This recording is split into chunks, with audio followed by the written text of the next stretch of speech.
Everyone, आज आपण बघूया कच्च्या कैरीपासून एक नवीन रेसिपी। त्यासाठी मी इथे 5-6 कच्च्या कैऱ्या घेतलेल्या आहेत आणि त्याची वरची साल काढून घेतलेले आहे। नंतर त्याचे बारीक असे तुकडे करून घेतलेले आहेत। तुम्ही इथे बघू शकता मी किती बारीक तुकडे करून घेतलेले आहेत।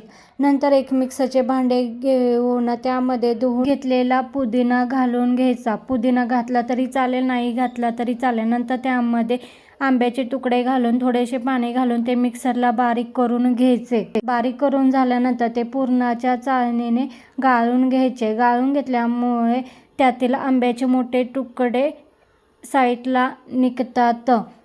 तुम्ही इथे बघू शकता अशा प्रकारे मोठे राहिलेले आंब्याचे तुकडे साईडला निघतात।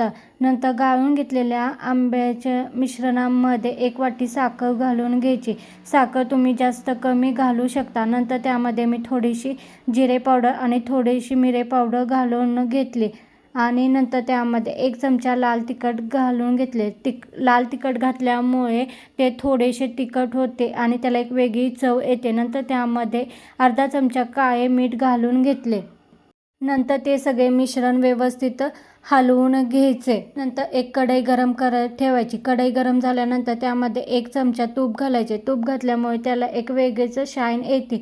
नंतर त्यामध्ये आपल्या आंब्याचे मिश्रण ओतून ते व्यवस्थित हलवून घ्यायचे। चांगले हलवल्यामुळे त्यामध्ये गुठळ्या होत नाहीत आणि ते चांगले घट्ट होईपर्यंत व्यवस्थित हलवून घ्यायचे।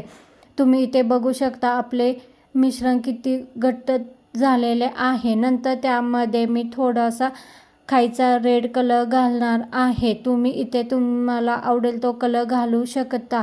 कलर घातल्यानंतर तुम्ही बघू शकता त्याला किती मस्त कलर आलेला आहे। नंतर एक ताट घेऊन त्याला तूप लावून घेतलेले आहे। तूप ताटाच्या कडेला व्यवस्थित लावून घ्यायचे आणि त्यामध्ये आंब्याचे मिश्रण ओतून घ्यायचे आणि ते सगळ्या साईडला व्यवस्थित पसरून घ्यायचे। ते 8-10 तास चांगले सुकवून घ्यायचे। तुम्ही ते उन्हामध्येही सुकवू शकता। नंतर त्याचे असे छोटे काप कट करायचे।